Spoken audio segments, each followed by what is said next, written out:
ফেরাউন তরমুজের ব্যবসা করতো। ফেরাউন ফেরাউন আছে না, প্রথমে এরা তরমুজের ব্যবসা করতো। কিভাবে? ঠিকায় কিনতো আর কেজিতে বিক্রি করতো। আজকে ফেরাউন আসেনি? ফেরাউন নয়, ফেরাউনের বংশধর কিছু পয়দা হয়েছে বাংলাদেশে, ঠিক কিনা? বরিশাল থেকে যখন তরমুজ আনতেছে ঠিকায় কিনে নিয়ে যেতেছে, দাম কিন্তু ওদের দেয় না ভাই, আর বাজারে এসে কেজি হিসাবে বিক্রি করতেছে, অথচ বেচতেছে কার কাছে? মুসলমানের কাছে। কথা বলেন না কেন? শুনেন, একটা কথা বলি, সবসময় সরকারকে দোষ দিয়ে লাভ নাই, সবসময় আরেকজনের ঘাড়ে দোষ চাপায় লাভ নাই। এক্ষেত্রে বাংলাদেশে আমাদের যেটা বড় সমস্যা, সবাই আমরা অন্যকে শুদ্ধ করতে চাই, কিন্তু নিজের কাপড় নাপাক হয়ে রয়েছে, এটা খবর নাই। কথা বুঝতে পারছেন?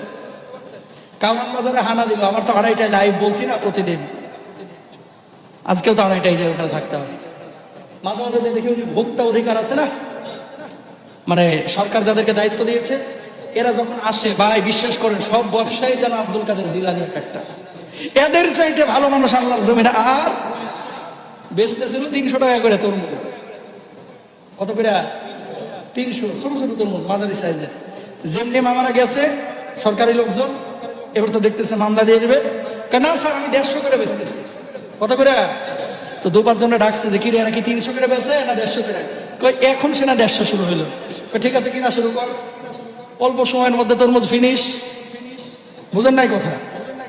তো যতক্ষণ আইন শৃঙ্খলা বাহিনীর লোকজন আছে ততক্ষণ আল্লাহর ওলির ভাব, যেমনি আইন শৃঙ্খলা বাহিনীর লোকজন নাই, ফেরাউনের বাপ, ঠিক কিনা? তো রমজান মাসে এগুলো হচ্ছে কি হচ্ছে? অথচ কোরআন কারীম আল্লাহ সুবহানাহু ওয়া তাআলা কি বলছেন? ইন্নাস সামা ওয়াল বাসারা ওয়াল ফুআদা কুল্লু উলাইকা কানা আনহু মাসউলা। আর আপনার হাত জিজ্ঞাসিত হবে, আপনার চোখ জিজ্ঞাসিত হবে, আপনার জিহ্বা জিজ্ঞাসিত হবে। আপনি মানুষকে ঠকাচ্ছেন, আল্লাহকে কি ঠকাইতে পারবেন? আল্লাহকে দেখছেন না? এত বড় টুপি, কপালে কালো দাগ, যে লোকটা তরমুজ নিয়ে এরকম হারামিপনা করতেছে, এই লোকটা আবার আসরের নামাজের সময় যায় দেখি মেসওয়াক ডলে সর্বপ্রথমে নামাজে হাজির, এদিকে পড়তেছে নামাজ, ওইদিকে যে কেজি হিসাবে তরমুজ, ঠিক কিনা? আমার কথা হচ্ছে, তরমুজ বিক্রি করেন কেজি হিসাবে, কোনো সমস্যা নেই, যদি আপনি কেজি হিসাবে কিনেন, আপনি বিক্রি করেন। কথা বলেন না?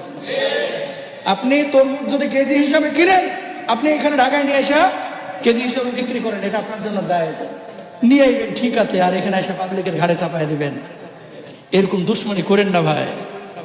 চেষ্টা করলে, ইচ্ছা করলে উপায় বের হয়। ছোট্ট একটা উদাহরণ দিই। নওগাঁয় এক ভদ্রলোক গরুর গোশত বিক্রি করতেছে 580 টাকা কেজি।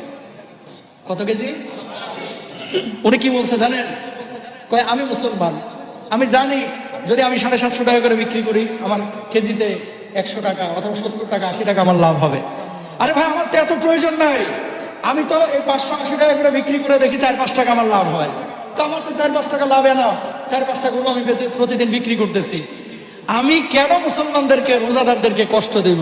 আমি একটু নিজে কম লাভ করি, রোজাদারদের আসান হোক, তারা ইফতার খাবে, সাহরি খাবে, একটু ভালো খাবার দিয়ে, আল্লাহ তো আমার সওয়াব দেবে। এটার নাম ইসলাম, এটার নাম হচ্ছে মুসলিম, ঠিক কিনা? শিক্ষা নেন। আমাদের দেশে ভালো মানুষ আছে আলহামদুলিল্লাহ, অনেক দোকানে সাইনবোর্ড টাঙায় দিয়েছে যে রমজান মাসে 1 টাকা লাভে আমি পণ্য বিক্রি করবো। কয় টাকা? আলহামদুলিল্লাহ, অনেক বড় বড় শোরুম, মুদি দোকান আছে যেখানে প্রতিদিন বেচা কিনা হয় 10 লাখ 12 লাখ টাকা, ঠিক কিনা? তো 10 লাখ টাকায় প্রতিটা পণ্যে 10 টাকা করে আপনার লাভ করা লাগবে কেন? আপনি রমজান মাসের জন্য 25 পয়সা লাভ করেন, 30 পয়সা লাভ করেন, তাও দেখা যাবে 10,000 টাকা 12,000 টাকা আপনার লাভ হয়ে যাচ্ছে। এটা তো স্বাভাবিক বিষয়। কিন্তু না, কিছু ব্যবসায়ী আমার ভাইয়েরা চিন্তা করছে, রমজান মাস হচ্ছে ব্যবসার মাস, এ মাসে ব্যবসা করা যায়, এ মাসে 1 টাকা লাভ করলে 70 টাকা লাভের সওয়াব পাওয়া যায়, এ মাসে 700 টাকা লাভ করলে 7 লক্ষ টাকা লাভের সওয়াব পাওয়া যায়। তোর মতো চামুন্ডার রোজা আল্লাহ কদ্দুর কবুল করবে, এটা আল্লাহ তারাই ভালো জানে, ঠিক কিনা? সুতরাং হিসাব করতে হবে, হিসাব করতে হবে। রমজান মাস আসে, রমজান মাস যায়, চরিত্র পরিবর্তন হয় না। কেন হয় না? রোজাটাকে ইফতার সাহারির মাস বানাইছে। আজকে মুসল্লি আলহামদুলিল্লাহ আপনারা এসেছেন, আল্লাহ আমাদের সবাইকে সুস্থভাবে রোজাগুলো আদায় করার তৌফিক দান করুক, আমিন বলেন। আরো জোরে বলেন আমিন। প্রিয় ভাইরা আমার, সুতরাং ব্যবসা, কাজ, চাকরি বাকরি, যেখানেই আপনি যান না কেন, কোনোভাবেই কোনো মানুষকে ঠকানোর চিন্তা করা যাবে না। কোম্পানির ভাইরা এখানে অনেকে আছেন, আপনারা গার্মেন্টসে কাজ করেন অথবা অফিসে কাজ করেন, যদি অফিস থেকে টাইম আপনারা কমায় দেয়, কোম্পানির মালিকের সওয়াব হবে।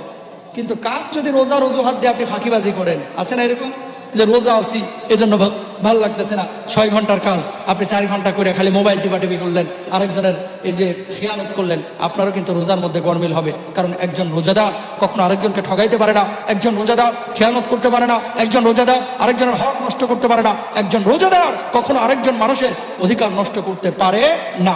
প্রিয় ভাইরা আমার, রাসূল আকরাম সাল্লাল্লাহু আলাইহি ওয়াসাল্লাম কি বলছেন খেয়াল করেন। আল্লাহ নবী সাল্লাল্লাহু আলাইহি ওয়াসাল্লাম বলেন, রুব্বা সাইমিন লাইসা মিন সিয়ামিহি ইল্লাল জু।